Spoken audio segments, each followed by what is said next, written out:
7, we take a look at the idea of perimeter and area of just your basic figures, your square, your rectangle, your triangle, and your circle.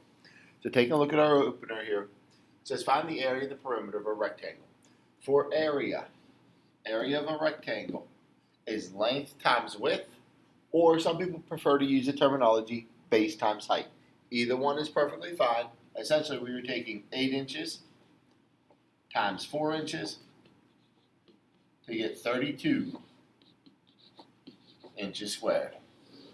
Right? Area will always have squared units to it. For perimeter, essentially what perimeter is if you add up all of the sides. Right? So when I look, I have my 4 inches plus my 8 inches. I have another set of 4 inches and my other set of 8 inches. Since the right-hand side was 4 inches, the left-hand side is 4 inches. Since the top is 8, the bottom is 8. So when we add them all up, we get 24. And perimeter is just a length. It is plain inches. As I mentioned, we are going to have 4 different shapes we're responsible for. Your first one is your square. The area of a square is you take your side length and you square it. So if that side length is 3, for example, your area is 3 squared, which is 9. For your perimeter, we do 4 times whatever that side length is. So for your perimeter, it would be 4 times, in this case, 3.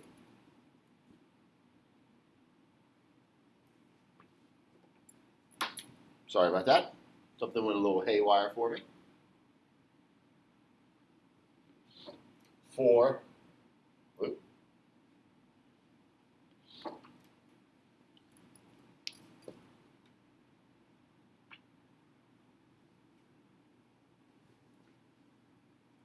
Four times 3. So I get 12. I'm not quite sure why that 4 came out that way. There we go. So I have 4 times 3. For a rectangle, as we just did, your area, as we talked about, is length times width, or if you would prefer, you can do base times height. For your perimeter, it is 2 times your base and 2 times your height. That gives you an actual formula to work with, as opposed to just saying you're going to add up all the sides.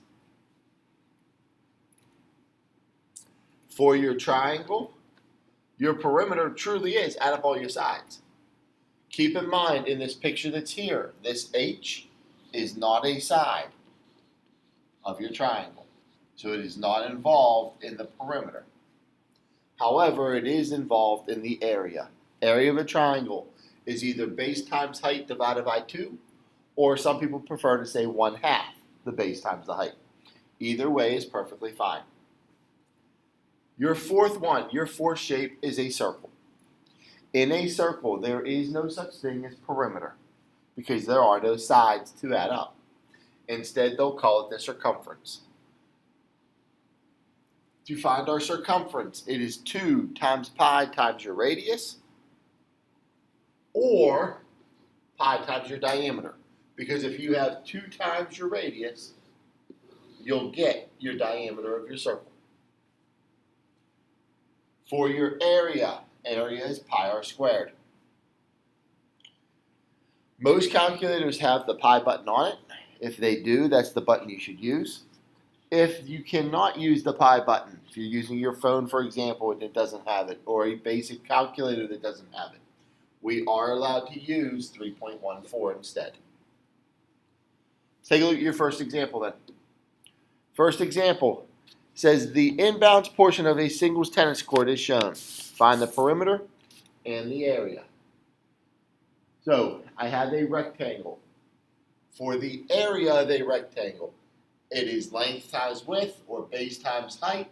So it is 27 feet times 78 feet. So all we do is 27 times 78, and we get 2,106. Do not forget your units here. Since we are dealing with feet, my units here for area will be feet squared. For perimeter, now while yes, you can add up all your sides, I can do 27 plus 78 plus another 27 plus another 78. You can do that to get your answer. We can also use our formula. 2 times 27 plus 2 times 78.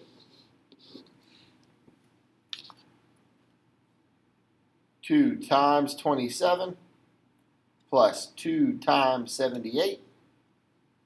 And we get a perimeter of 210. Once again, don't forget your units. Perimeter, it'll be just plain feet. Right? So that's how you use these formulas. All we're doing is plugging our values in. For your circle, it says the smallest circle of an Olympic target is 12 centimeters in diameter. Find the approximate circumference and area of the smallest circle.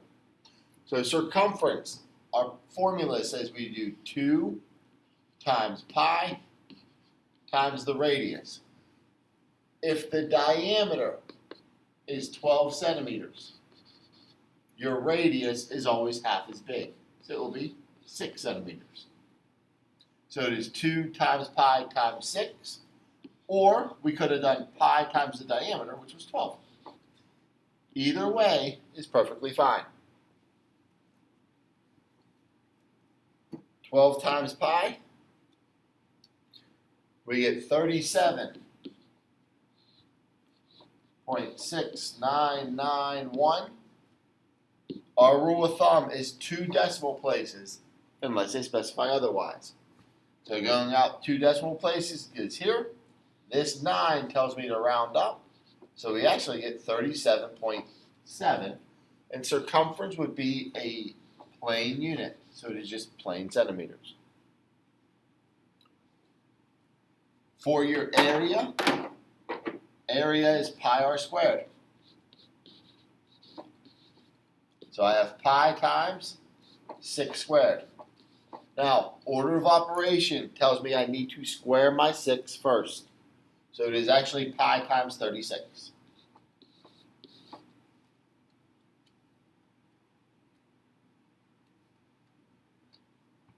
We get 113.0973. Once again, rounding our answer. We get 113 point. 2 decimal places tells me to round to here. The 7 tells me to round up. So we actually get 113.1. And then my units will be centimeters squared.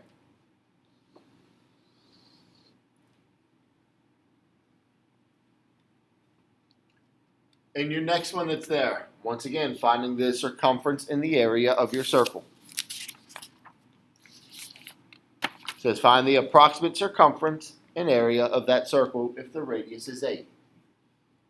Circumference, we said, is 2 times pi times r. Well, my r here is 8. So I have 2 times pi times 8. We get 50.27 meters if we round it. Area is pi times that radius squared. So we have pi times 8 squared. Multiply it out, we get 201.06. And here, area will have meters squared.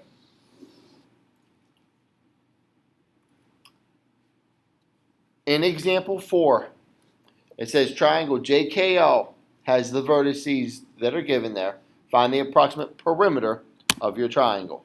If I plot the points, triangle JKL has these vertices here, 1, 6, 6, 6, 3, 2. It says find the approximate perimeter of triangle JKL. If I plot my points, this is what my triangle looks like. Triangle JKL.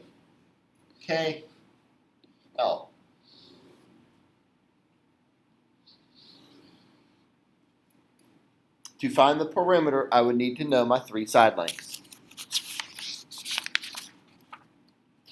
In those three side lengths, one of them is easy to find. JK is a horizontal line. So this side here, I can just count the length. 1, 2, 3, 4, 5. JK is 5.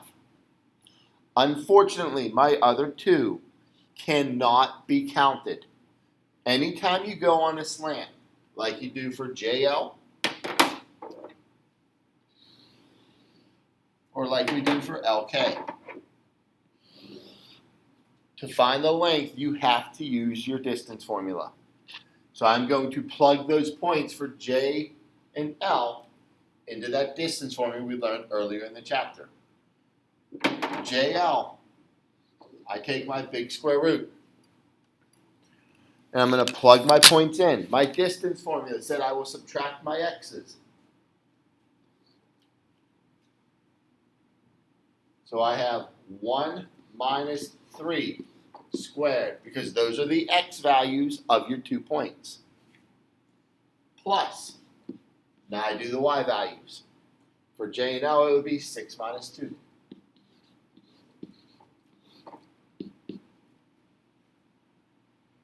One minus 3 is negative 2.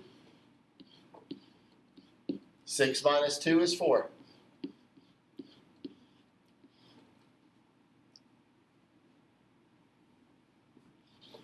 Negative 2 squared is 4.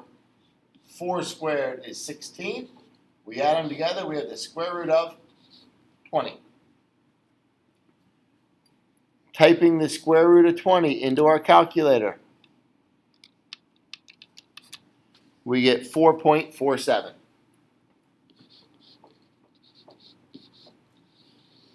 So there's my length of JL. I have to do the same thing then for KL, or LK, depending on which way you want to call it. My x values would be 6 minus 3 squared, plus my y values are 6 and 2, so that would be 6 minus 2 squared. 6 minus 3 is 3. 6 minus 2 is 4.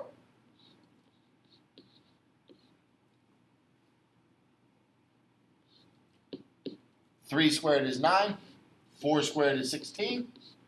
Add them together, we get the square root of 25. Square root of 25 is 5. That means when I add up my perimeter, 5 for my perimeter, 5 plus 4.47 plus another 5 gives me 14.47. And in this case, we are just going to have units as my unit, since they don't tell me what these measurements would be in.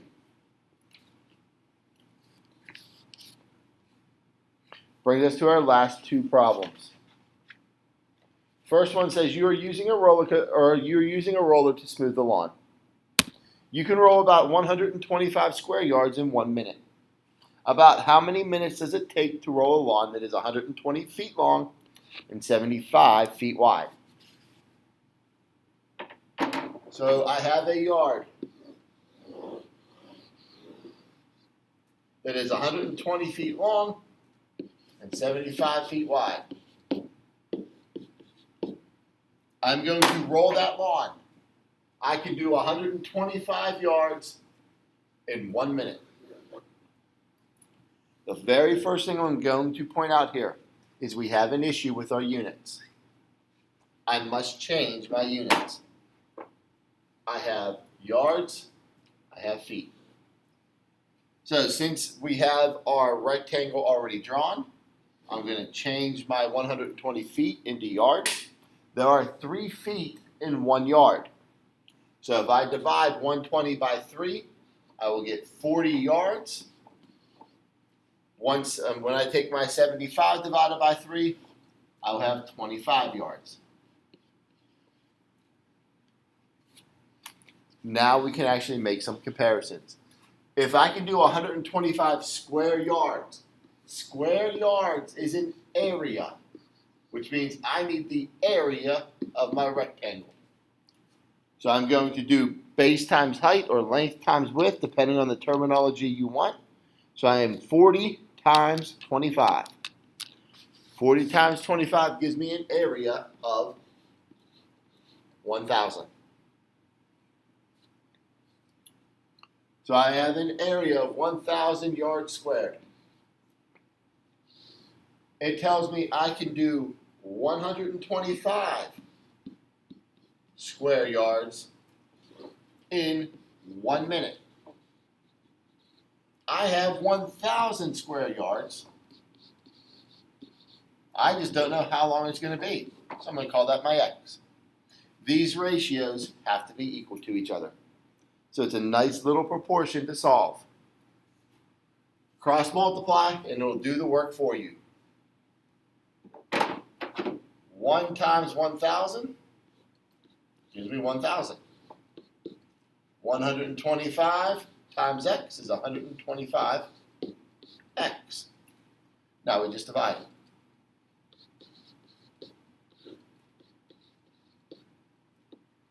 We get x to equal, in this case, 8, and our unit is minutes.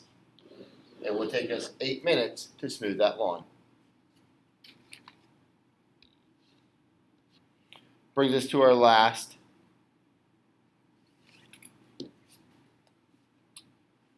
part, our last example. It says the base of a triangle is 24 feet. Its area is 216 square feet. Find the height of the triangle. Area of a triangle is base times height divided by 2. In this case, we know the area is 216. We know the base is 24. What we don't know is the height.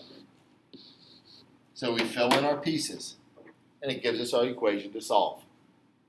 First step to solve this equation is get rid of the divided by 2. To get rid of divided by 2, we multiply both sides by 2. That way they cancel each other out. On the right, I have 24h. On the left, we end up with 432. Now we divide both sides by 24. That way on the right-hand side, they cancel each other out. On the left-hand side, we do 432 divided by 24. And we get h to equal 18. Looking at your units, everything was in feet, so it is 18 feet. All right, lead you to the homework.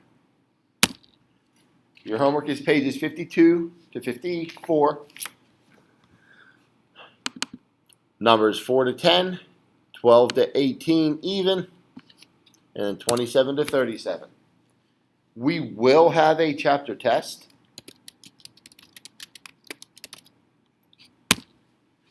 All right, your chapter test will be in 2 days.